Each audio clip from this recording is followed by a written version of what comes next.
has been a pioneer in the healthcare community. And I think one of the things that's so important is Elaine Camille always has that touch. I can just talk to her and she makes me feel better. She has that voice.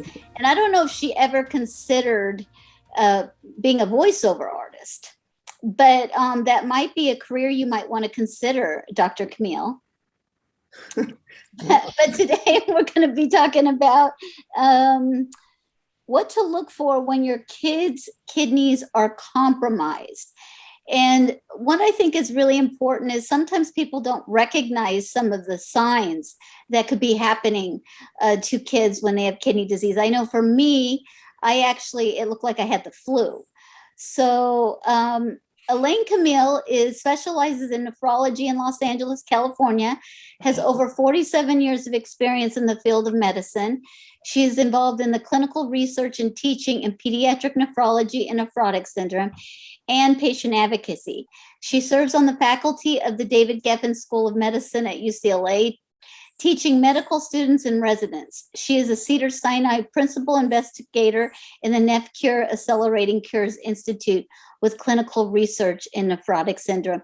I am so thrilled to have you here today, Dr. Camille. What I'm going to try to do is kind of help give people a perspective on, or talk about what sort of things are going to be going on with your life. Well, once your child is diagnosed with kidney disease, I think any parent's worst nightmare is to know that their child has an illness. So, and we're going to try to focus on some of the things that may be a little bit more specific for kidney disease, but some of them are just really generalizable to any parent who has a child with chronic illness, really. Next slide, please. So, as you all know, as being parents, you play a critical role in your child's success in dealing with a chronic illness. And being a parent is the hardest job you'll ever have, but the most rewarding and important. And I tell this to my residents. I say, being a parent is much harder than being a doctor. And they kind of look dumbstruck. I said, it's totally true. It's a 24/7 commitment, and you totally are invested emotionally and otherwise in how your child does. You want to prepare them for life and you want to protect them. So your role, if your child's a chronic illness, you're going to be a bedside nurse, sometimes a dialysis nurse, a tutor, very importantly, an advocate, a therapist, an advisor, a social worker. And basically, I have some patients today that are only alive because they have such, I would call 99th percentile type of parents who really took the lead and were capable of helping with their child's very complex care. Next slide. So what are some of the consequences of kidney disease in children and how are they treated? So the consequences vary somewhat on the basis of the underlying kidney disease. For example, if your child has urinary obstruction at birth, they may be prone to serious urinary infections and fevers, and that can compromise their function. As loss of kidney function worsens, the more side effects become apparent. So some children are diagnosed very early when they're not terribly symptomatic, and then later things creep into your lives.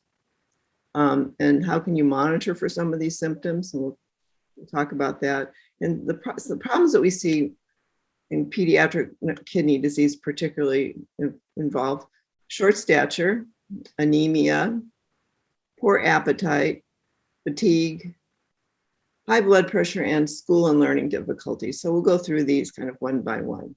Next slide. So short stature, Dr. Fine is the next speaker, and he really was the first person to really pioneer the use of human growth hormone treatment in children with chronic kidney disease in the US. And we have him to thank for many of our patients now being normal height when they reach end stage. So some children who are actually diagnosed with kidney disease when their pediatrician notices that they are not growing very well. And then they do blood and urine testing to investigate it, and lo and behold, the child has kidney failure.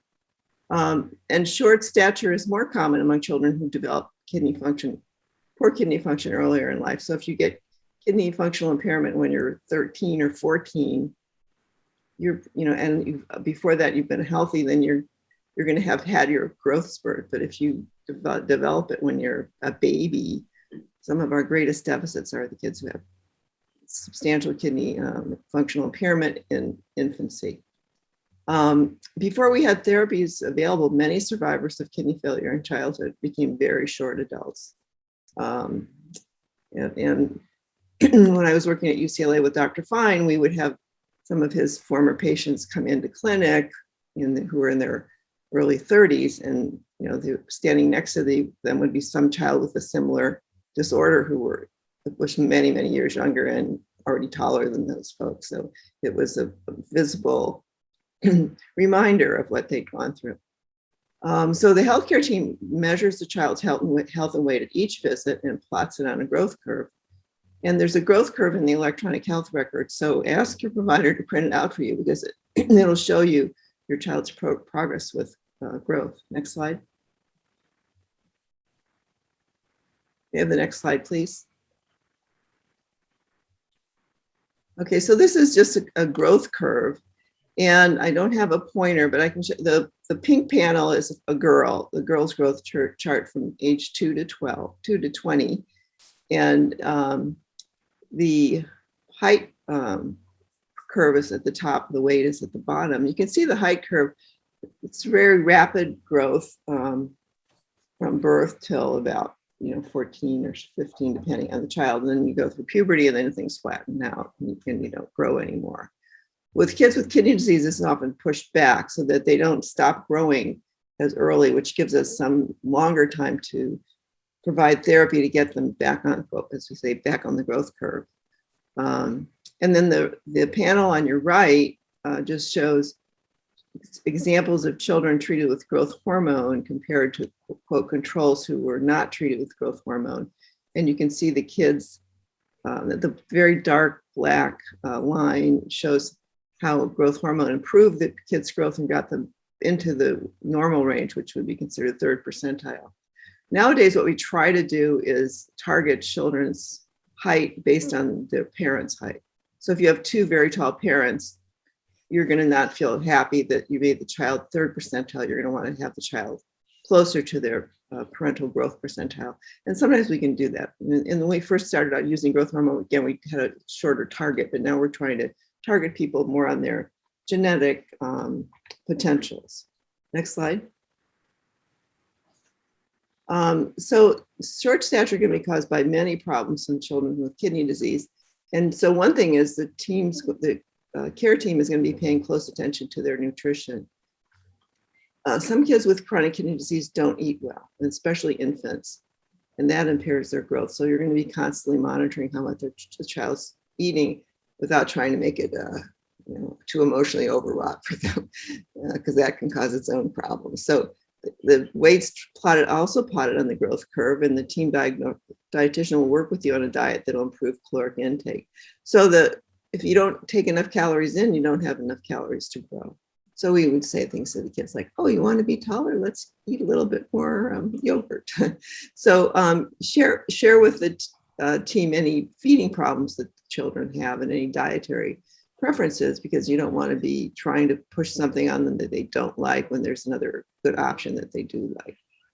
Some of the children have too much acid in their blood, and that interferes with proper bone growth. So a lot of people with end-stage kidney disease do have too much acid in their blood, but some children with kidney disease, because of the disease affecting the tubules in the kidney, have a disproportionate amount of acid in the blood.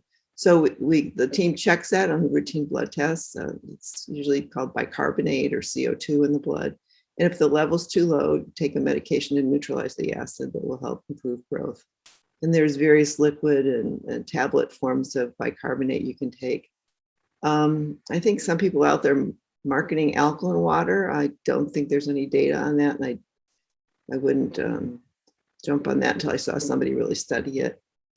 Some children with kidney disease have low blood levels of the active vitamin D, and that's important for good growth.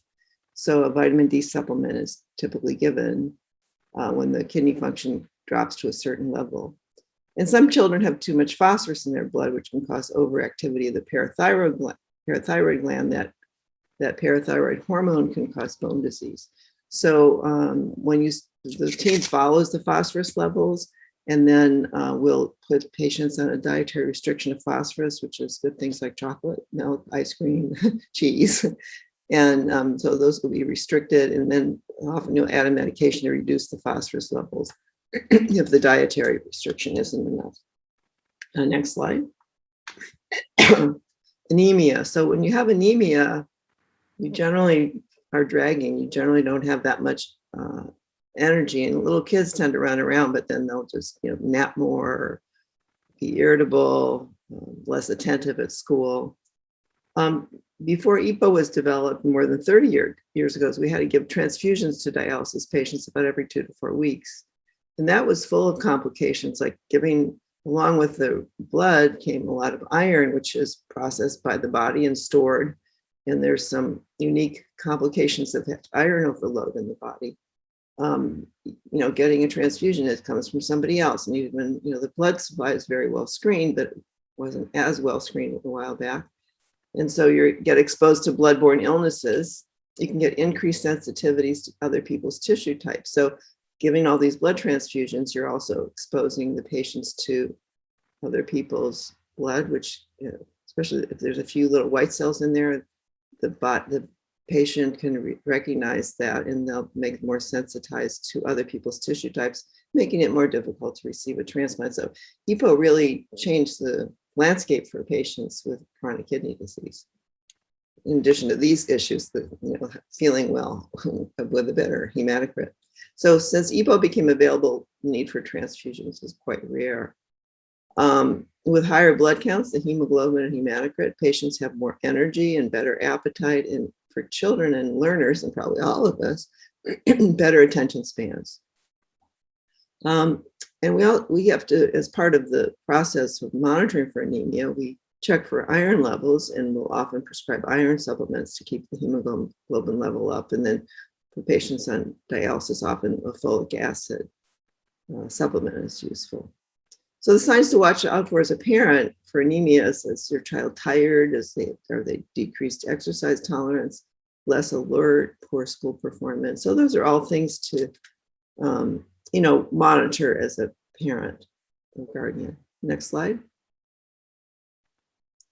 Poor appetite. So as the BUN goes up, particularly appetite generally goes down. And BUN levels are related in large part to protein intake. So as the kidney function deteriorates, the diet will be adjusted to decrease the protein intake. But occasionally you'll have a person whose BUN goes up because they're not eating enough calories. They're kind of auto-digesting their muscles. So it's really important to work closely with the dietitian, sharing information about what your child's eating, how their appetite is. And in the old days, we used to give appetite stimulants, but not so much anymore. May I have the next slide, please? High blood pressure. So this is very common in certain kinds of kidney disease, such as glomerulonephritis, nephrotic syndrome, and lupus. And it commonly occurs as the kidney function gets worse. And symptoms of high blood pressure can include headaches, poor appetite, attention problems, and if it's severe, it can also lead to seizures. And it's even been reported to interfere with growth. So there's one thing I would recommend if your child has high blood pressure, see if you can get your hands on a blood pressure monitor. There are several fairly inexpensive monitors out there, like less than $100, which I know is not cheap, but they last for a long time. You have to be sure especially if you've got a smaller child, that you get the right cuff size, because if you're measuring the blood pressure with too small a cuff or too large a cuff, you can get inaccurate blood pressure readings. The other advantage of following, sorry, I've got a dog in the background, of following your child's blood pressure at home is that they're less frightened of the blood pressure cuff. Often little kids in clinic, especially the babies, they just see the cuff and they just go wild. So if you can, desensitize them to blood pressure cuffs, that's really going to help, getting readings in clinic. And also, even better, we always pay much more attention to what the blood pressure readings are at home, because the child's not in a stressful environment. I often, for the little kids, I often will tell them, go buy a Fisher Price doctor kit, let them play with the blood pressure cuff, and the stethoscope, sort of to demystify, the whole process. Also, it helps the kids as they get older take ownership of their health. So some of the kids will be checking their own blood pressures.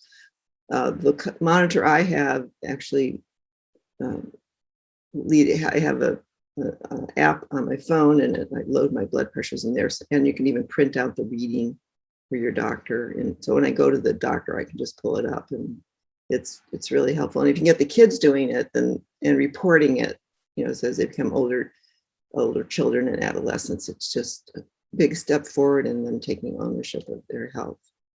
Next slide, please.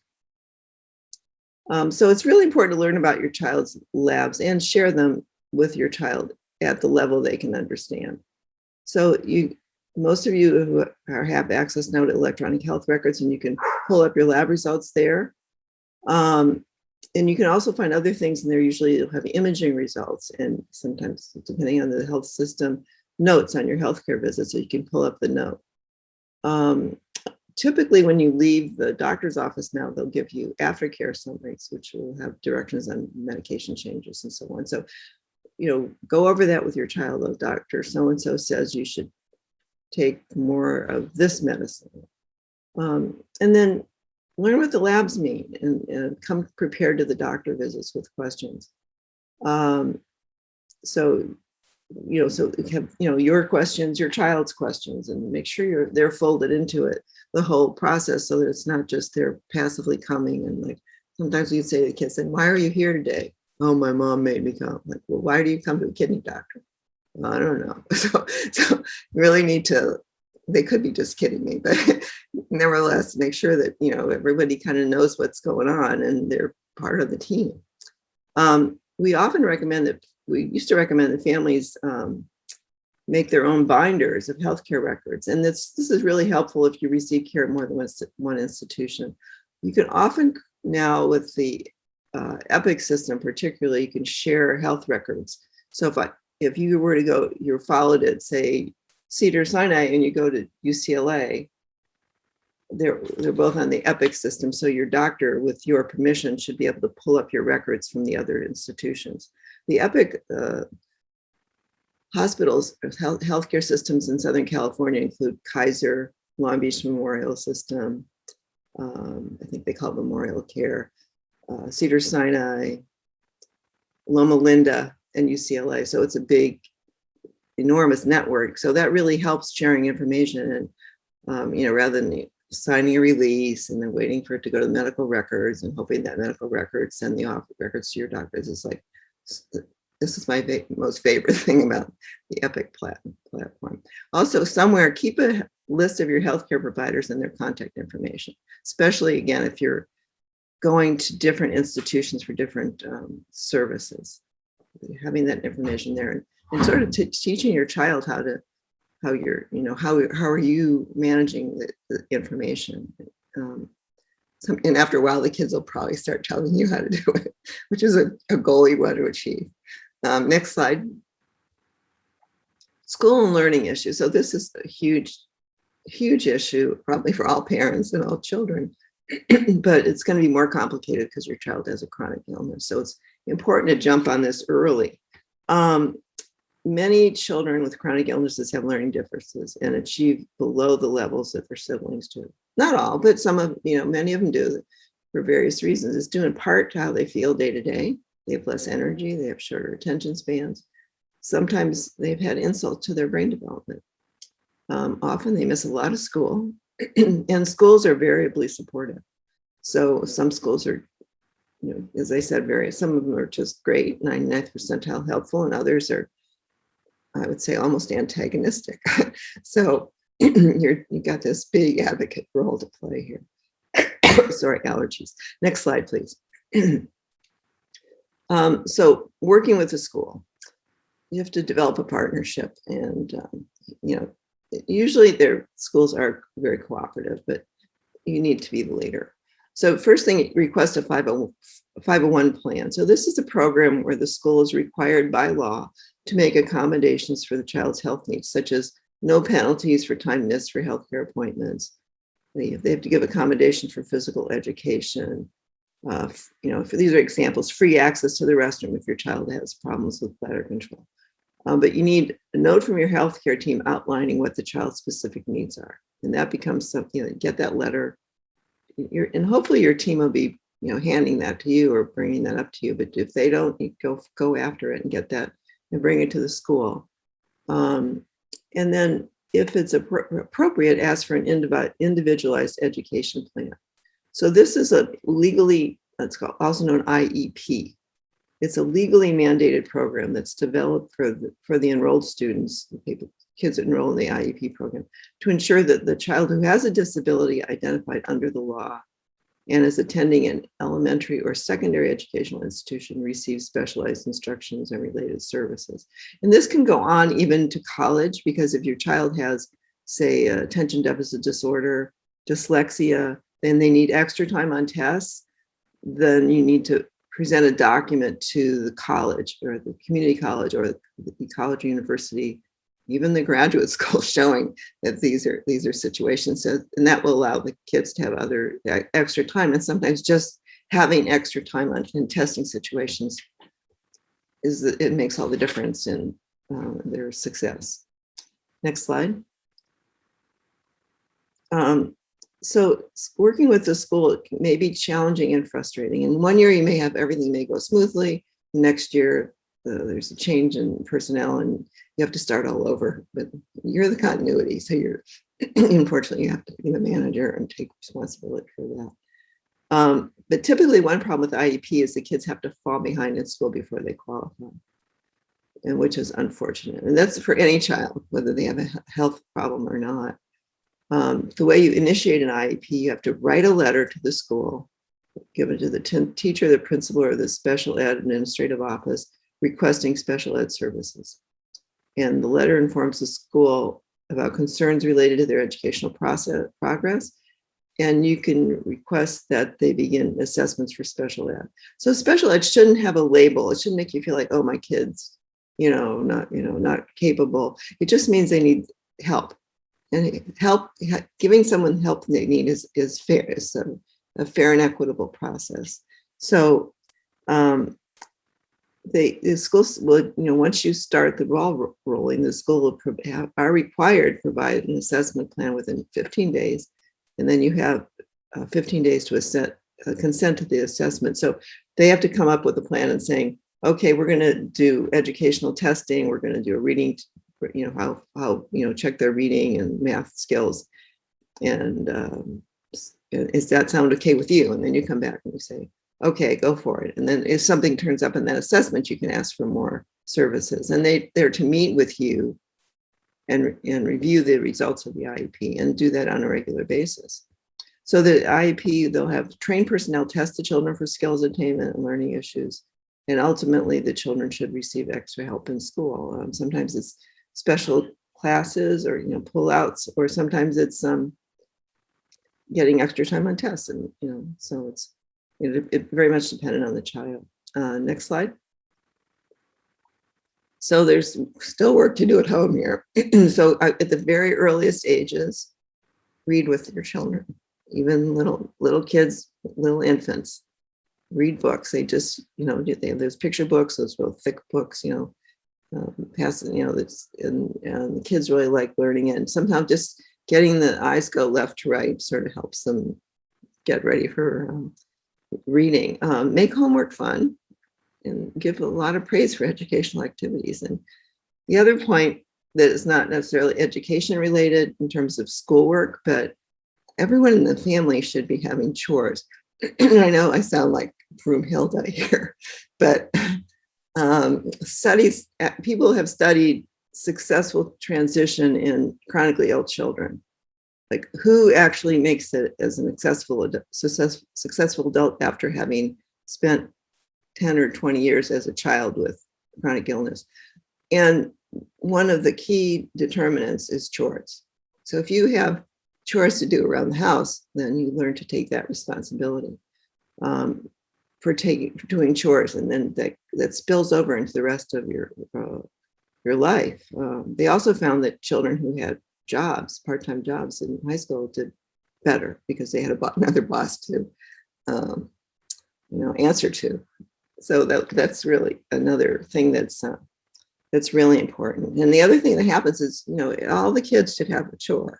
So if you kind of, quote, pamper your child who has chronic illness, they're going to think deep down inside, like, oh, I must be really sick if I don't have to do any chores. First I may think it's cool, but then they make feel like they must be really sick if they can't even be required to make their bed. Next slide. Working with the healthcare team, you need to establish a partnership relationship with the team and bring the child in as a team member. Be sure you know who the team members are and how to reach them. Who's your social worker? Who's your nurse? Who's your dietitian? And if you run into problems, with the care, be diplomatic but clear about, I've been trying to reach, the dietitian and they're not answering me, or they give me directions that I can't follow. They're not, clear. So that's, work with them, but be diplomatic. Another thing is, don't complain about your child's care in front of your child. It really undermines their confidence in the team, and they're going to need to work with whoever their doctors and team members are as they grow up. So, walking out the door and saying, that guy's a jerk, he doesn't know what he's talking about, doesn't help anything. You may think that, and you can talk to your spouse or friends or something without your child's ears being on the situation. So we had one kid come into clinic and tell us that if we didn't take good care of him, the Sandinistas were going to get after us. And he was like 8 years old. Now he certainly, I'm sure, didn't know who the Sandinistas were. But anyway, it spills over. You don't want to have your children trained to have an adversarial relationship with individuals who are going to be partnering with them to have their, be healthy. Teach your child to speak up during visits and share what's bothering them. It's really important. If your healthcare provider doesn't actually say, ask them directly about something, you can sort of diplomatically say, oh, Johnny, I think Dr. Smith wants you to tell him how you feel in gym class, those sort of things. So you can kind of teach the doctor too. Help the children learn as much as age appropriate about their disease and treatment. And, them as best as parents. So you're going to know what an your 8-year-old can digest versus someone else's 8-year-old or 12-year-old or 15-year-old. And stress how the treatments will help them, because some of them are going to be unpleasant. Next slide. One, I think I probably missed putting in here, but one thing that's really important is families. A chronic illness of anyone in the family is a family illness. It affects the entire family, whether it's a parent or a child. So having a sick child affects the whole child dynamics, and the siblings are going to feel like you're favoring the sick child. You don't have enough attention for them. You don't care about them. They're not as important. I think we all, no matter if you grow up, if you're not an only child, you're always going to have issues with your other siblings. But if you have one child who's sick and is what is perceived as getting a disproportionate amount of energy and resources, the other kids could be quite resentful. So get some special time for the other kids to play dates or do something with them, especially so that they that they feel valued as well. And they can also feel, be folded into, helping take care of the sick child as part of what everyone in the family does. So make it it is a family illness, and it's important to fold everybody in. These are some useful resources that I found from the NIH, the NKF, and some So there's just a whole variety of things. There's also a reference here for benefits for children with disabilities. So if your income is below a certain threshold, your children can get SSI checks every month. And that can help with things like transportation, certain medical things that are not going to be covered by your insurance. So that's a really important resource to look into. And then Medicare is all children with end-stage disease who are on dialysis or transplant will qualify for Medicare coverage if their parents have paid into the Social Security system. So if you have two parents that are 18 years old, obviously they will not have had enough time to pay into the system to be qualified for benefits, but there are some allowances for the parents who are too old to have worked the required time. So that's also important to look into. And these are all like, that's very complicated system, but you have social workers that will help you, and that's what their job is. So that's, and then they love to do these kind of, figure out if you can get SSI or what other, there are other benefits that might be available that they know that they can know about, and help you sign up for title, what's called Chapter 8, the housing. There's a housing people who need Section 8 housing, for reduced rent housing or rental assistance. So all these things are, there are many programs out there that you may be eligible for. Be sure to educate yourself, but also work with your social worker to see if there's anything else that can help. I must have missed some slides. Is there another slide? Okay, there. This is what I was talking about. So, it's a family affair. You worry about extra work. There's a lot of extra work going on. It's a huge stress in the family. Financial stress, supplies not covered by insurance, extra childcare costs. Just thinking about going to clinic if you don't have a car and you have to get on the bus with your child and your other children, and all that. So that's, it's a lot. There's a higher divorce rate in families with chronically ill children. And as I mentioned, the sick child, the other kids think that the sick child's getting all the attention. So again, don't try to do everything yourself. Get all the kids helping with the chores. Try to spend some time alone with the other kids in special activities. Bring in your support system, friends, family, neighbors. I mean, people generally, there are helpers out there. I think Mr. Rogers said, look for the helpers. So, some people are, happy to help out. And again, the social worker can help you with lots of referrals, including counseling. If you're feeling overwhelmed, your kid's feeling overwhelmed, your kid's having issues, they can help you with referrals for that. And now in this era of video, that's one good thing about the COVID is we got a lot more video accesses. So people are actually doing therapy via video. So that's something that, there's another option, and then you wouldn't have to invest so much time in getting to the therapist's office and so on. But so it is a family affair. Don't try to do it all yourself. You've got a team, and that sort of team affair will be helpful. Next slide. I hope this is the connect with the renal community. It's a great way for kids to meet peers who've been going through similar experiences. Kidney camp is wonderful. The prom, renal support network. And also if you have specific diseases, like for nephrotic syndrome, there's a foundation called NephCure, and that's really been helpful. And the social worker can help you with this. Next slide. So again, as a parent, our job is to prepare our child to be self-reliant. So that's a long-term process. It should start as children, little children. They should learn everything they can understand about their disease at all times, even when they're young. And then you need to keep reinforcing it over time.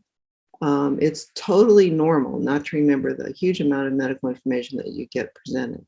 And sometimes it's too much. So, asking the doctor again, can you explain to me, this 5 years in, why did the kidney fail, or why did he have this blockage in his kidney? Because these are the things you're going to mull about. And, so unless you really you go home and you worry about it. Like, I don't understand this. And then keep asking, and nobody gets angry about that. And sometimes the doctors don't know, but, ask them that. When you're there, ask the doctors why you're here today. And then work with the team to help them understand any learning challenges that your child may have, because they're going to be assuming that your child is intellectually capable of assuming the mantle of care. And if they're having barriers to learning, share that with the team, because they're going to fold that into their planning. And then, as we all worry about this as parents of chronically ill children, who's going to be there to help out when I'm not there? So look to your network and see who might be able to help with that. Next slide. Okay, so this is my most favorite thing, the medical ID. It's available on your in the health app on your iPhone, but it's also available on the Android phone. So I would encourage everybody to download it. Now, of course, your children, your 8-year-old is not going to be able to do this, but once they're old enough to have a phone, get them to fill out their medical ID. So you just put in your name, your diagnoses, any allergies, and very importantly, there's something called emergency contacts. So if an emergency comes up, the emergency contact is automatically contacted. My husband had a fall on a trail in Alaska. Of course, he was out of cell range, but as soon as he got into the cell range in the hospital, I got a message on my phone. So, as did my son, who was in Louisiana, and my daughter who was in the Bay Area. So anyway, so it's really a wonderful feature. The other nice thing about it is there's, if you say pass out, and a healthcare provider can pick up your phone, or EMT, they can open your phone and they can read all this information without knowing your password. You can also lock that feature, but I encourage people to keep that feature open, because it's great in an emergency. Next slide.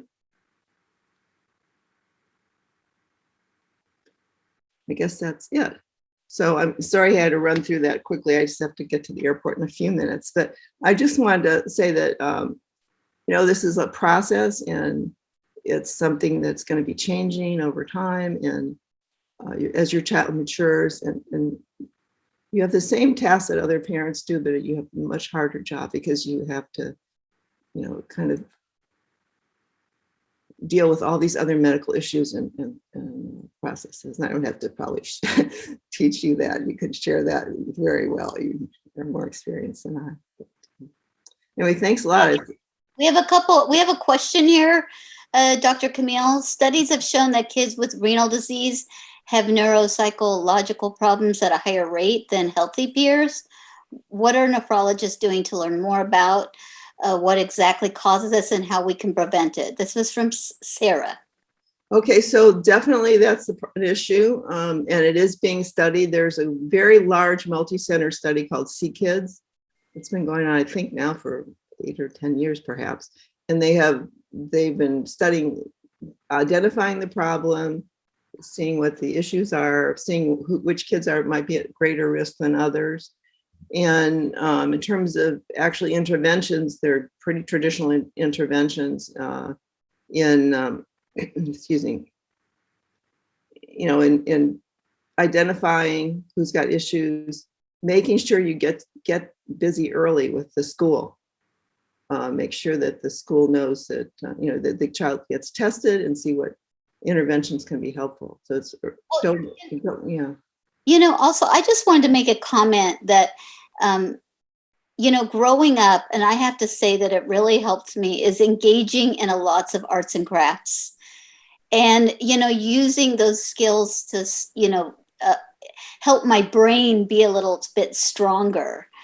So I don't know if there's any correlation with that, but I think just being curious and figuring out things is so important. Even if it's creating a puzzle or making a model. No, I agree. A lot of our kids are very artistic. I've noticed that they'll bring in these pictures like that they drew that are just like mind-boggling how beautiful they are. And they're just kind of casually sketching in clinic while they're waiting for whatever to happen. So whatever your child's talents are, encourage that. It's not everybody's going to be a rocket scientist, but we all have things to contribute. And if you can identify that and nurture it, that's going to be better for your child.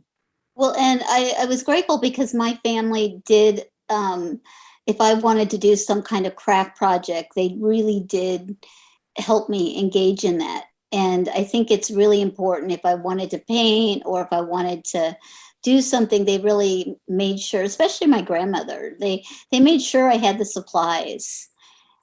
And they love to be crafty too. So I remember my mom actually took my PD boxes and made furniture out of it once, a shelving unit. So, well, thank you, Dr. Camille. I appreciate your talent. I have a barking dog in my room. And a shout out to our corporate mission partners for making this happen.